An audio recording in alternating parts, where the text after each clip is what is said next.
Well, thank you. I'll now yield to Ms. Wasserman Schultz. Thank you, Mr. Chairman. And I want to come back to your unaccompanied housing focus as well. But first, I want to focus on the privatized military family housing, because I continue to see unacceptable reports of inadequate, unsafe housing conditions provided by privatized housing providers. To highlight just one of the latest examples, Balfour Beatty is being sued by military families again. They've had two instances in which they have paid multi-million dollar settlements. It continues to, there's not a word, frustrate is not a strong enough word, but the fact that these contracts were so complex that it made it impossible for us, supposedly, to unwind them and to disconnect these companies who are grossly irresponsible and could care less about the occupants of the housing for which that they are required to take care of, doesn't bode well, in my opinion, for the future of oversight and care of the service members who live in unaccompanied housing either. So it really chaps me when I hear you all talking about, well, the solution to the unaccompanied housing crisis that you have is to go in the direction of more privatized housing. And sure, when they're brand spanking new and they don't have any problems, sounds great. But I want to make sure that I don't think that you should go forward with that privatized housing concept, but if you go forward with it, then you have to make sure that these are contracts that can be unwound easily and the companies can be fired and disconnected from the abuse that Balfour Beatty and others have been engaged in. So that having been said, this lawsuit even claims that Balfour Beatty officials blocked Navy personnel from inspecting houses in some cases. And that's just the latest example of that oversight of those privatized housing providers by the military services needs to continue to be strengthened. So over the last several years, our subcommittee has consistently provided an additional $10 million per year through the family housing operations and maintenance accounts for each service for the purpose of housing oversight. There wasn't that layer there, and each branch of the service has acknowledged that they dropped the ball and completely were hands off for many, many years about overseeing the companies that are supposed to be responsible for taking care of the housing that they've built and that they then care for. So it's clear that we continue to need that funding to be used for oversight purposes. And quickly, I'd like each of you to say what plans you have for the use of the funds that were available in FY25 in the CR and for FY26, presuming that, and hopefully that it will continue. Sergeant Major Weimer. Ranking Member, thank you for that. And I, like you, have similar concerns when we talk privatized, potential privatized barrack solutions. Just want to acknowledge that up front. Thank you. 25 years in the privatized housing, we have to take those lessons learned. We have to utilize those for any new ventures. Specifically on the Army side, that money we've been using for third-party inspections. I'm happy to actually report right now, CONUS, we are 100% complete on the privatized third-party inspections. We're now 82% complete OCONUS, and so we still have some work to do the rest of the year for OCONUS. We're predicting to be done by 26 on that, and we'll continue to use that money. Ironically, now we're inspecting third-party inspections of our government-owned housing. As a matter of fact, my wife was informed Monday that my house is getting inspected Thursday.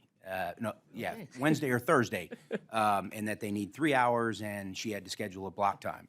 So that I don't see that stopping. I think that accountability will continue to be important.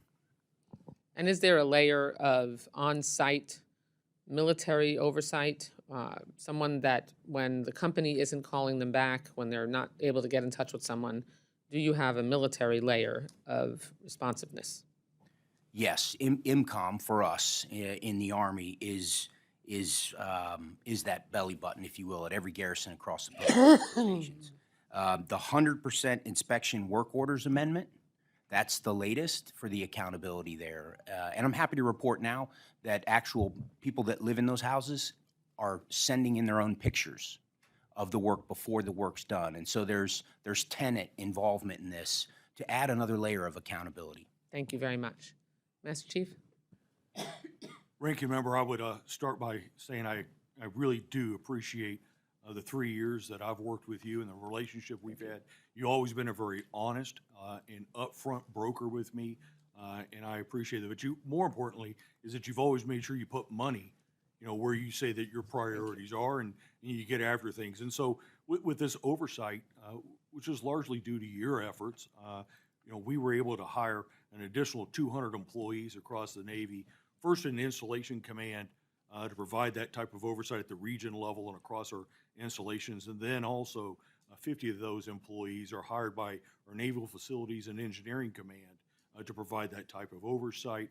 And we are also able to then complete all of our third-party inspections of all of our PPV housing this year, and able to report that the majority of them fall into a favorable condition, but that's about 50% in good, 47% in poor, and then a couple percent, in fair, then a couple percent in poor.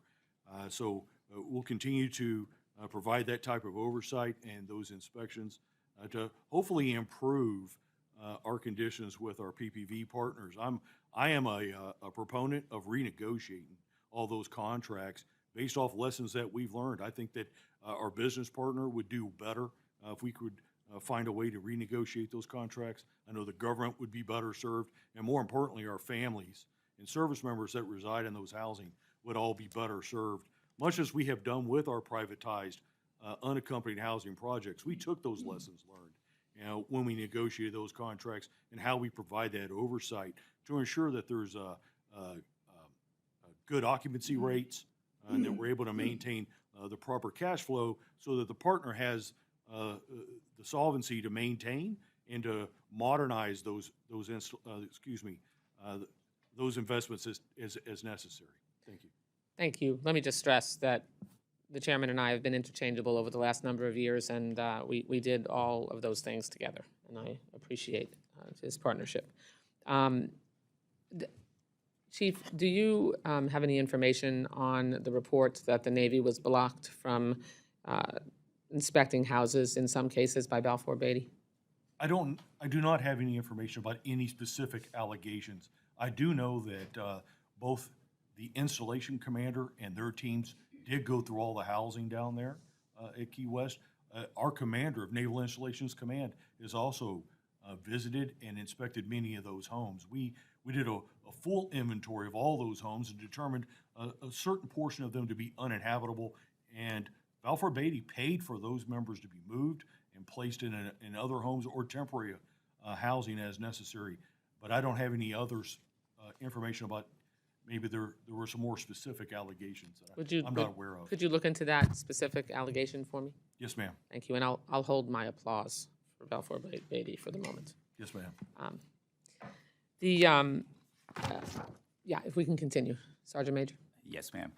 Similar, very similar to Sergeant Major of the Army and McPon, ranking member. We also use that funding to hire oversight folks. So a little 118, I think it's the number. Who are on site? Who are on site, ma'am. Okay. We were to hire them and then get after their training. So get after their training, in addition to the third-party inspections also completed, looking to provide a report to my chain of command here, hopefully this month.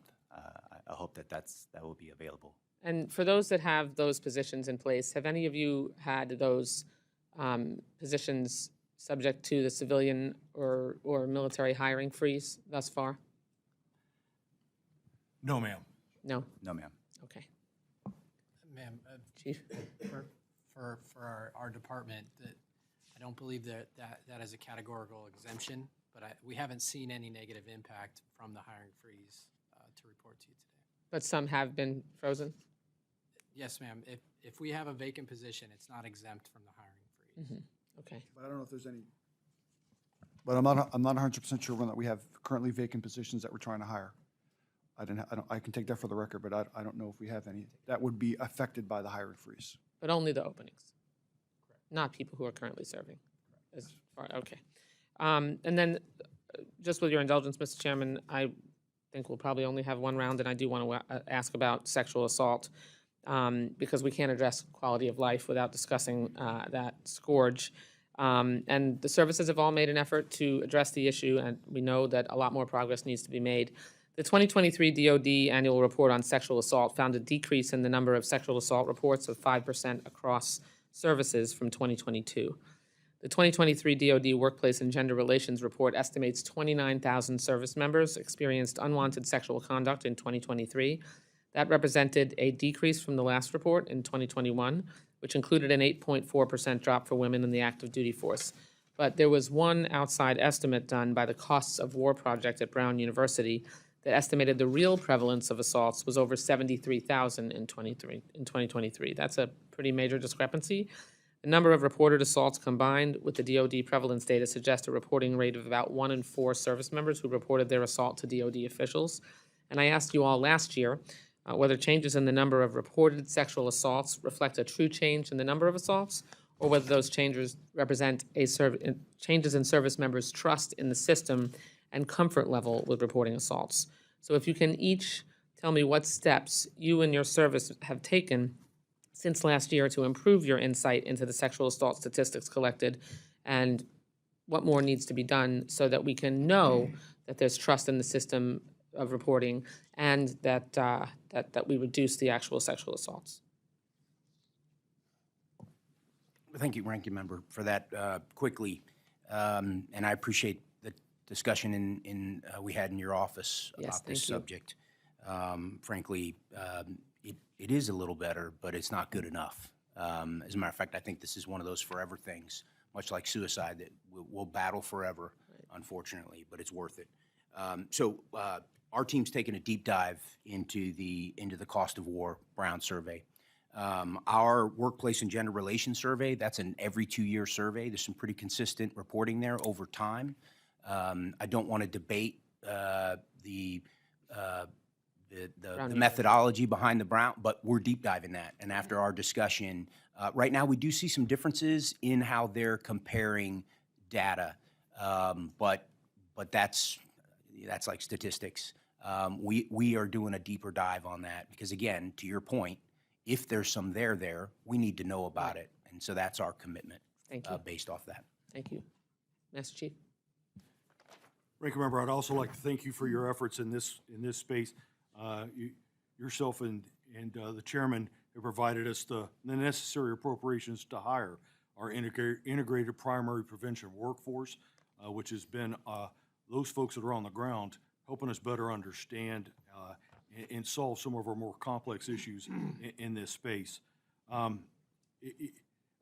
would echo everything that Sergeant Major of the Army had to say in regards to the Brown report, and I would encourage any member that would look to have a greater understanding of this problem to have a briefing from our DoD SAPRO. I had a really great conversation with him about all the data and the analytics behind that data to give me a lot better trust and confidence in all the things that we're doing at the DoD level as well as across our Navy service. So in the service, we really focus on character development to make sure that we're building better people, better leaders, and better teams. And then through that, we create the right climates and cultures with which we don't have those behaviors across that culture of harm that allow for those kind of bad actors to exist inside our commands. The DoD helps us with the Defense Equal Opportunity Climate Surveys that ask all the right questions of our service members to get a better understanding of the trust, the connections, and the protective factors inside every command at every installation. Where we recognize that there are problems, the DoD sends a team out to look into those at those installations with an on-site installation evaluation that determine where we have problems in the services and need to solve what some of those problems might be. And primarily we're doing that, as I said, through leadership or through the integrated primary prevention workforce. Thank you. Sergeant Major. Ranking Member, thank you for that. I think it was this time last year I came to see you, and you challenged me, and I took that personally, and I'm here to tell you that concur, it's not good enough. Still in 24, we really got after this in very different ways, I think. Using data, to your point, in our commander's course, in the way that we teach our command senior enlisted leaders before they take command, understanding the data in the command that they're stepping into and what they can do with the resources available, and the prevention folks that we've hired to get after in their own way, in their own location, a base, a station throughout the force.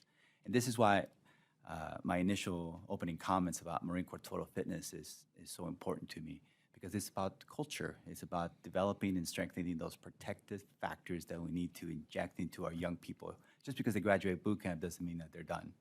We must continue to get after the development of the force. So look forward to keep working with you.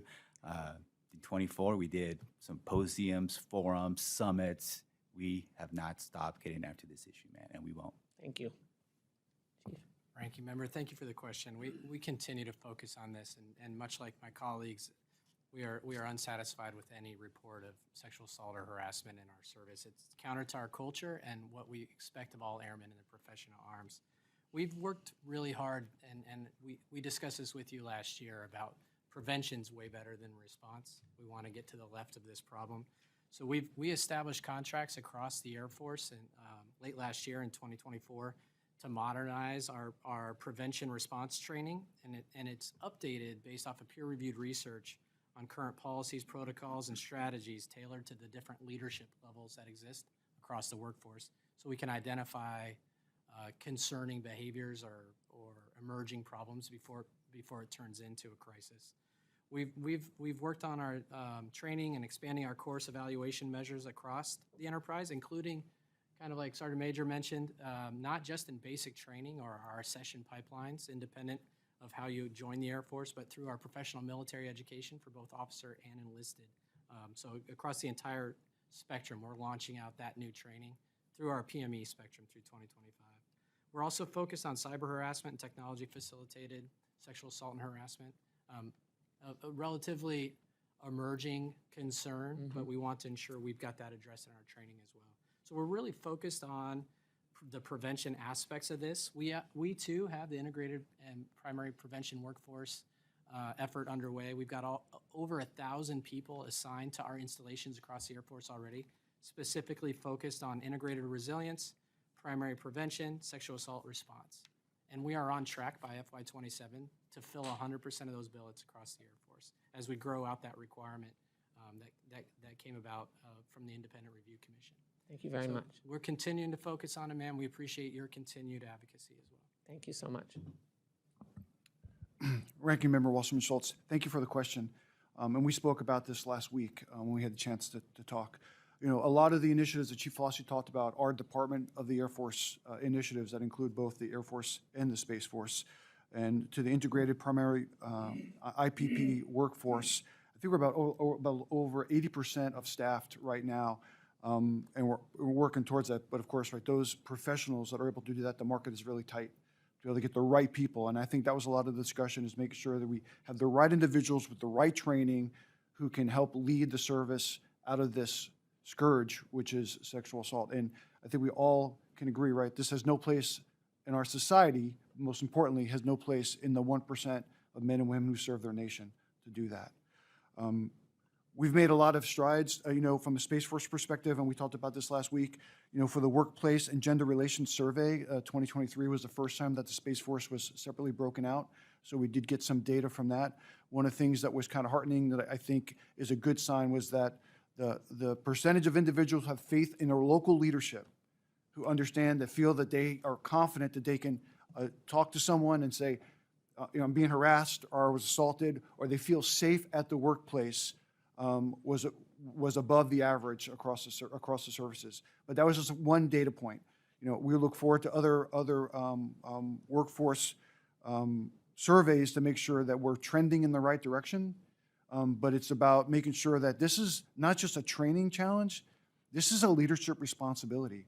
And most of us, we said that, you know, this kind of training is integrated at all levels, echelons of development, but in particularly at the leadership development, whether it be squadron commander courses, senior enlisted leader courses, excuse me, and understand that they're responsible for the culture in which they allow and which they create within their organizations. And I think beyond just training, saying that we've checked the box and we have training that we're getting after it, it is holding these leaders at every echelon accountable for the culture and the climate that they are creating to make sure our service members feel safe and are safe. Thank you, Mr. Chairman. I'll yield back so that we don't have a mutiny.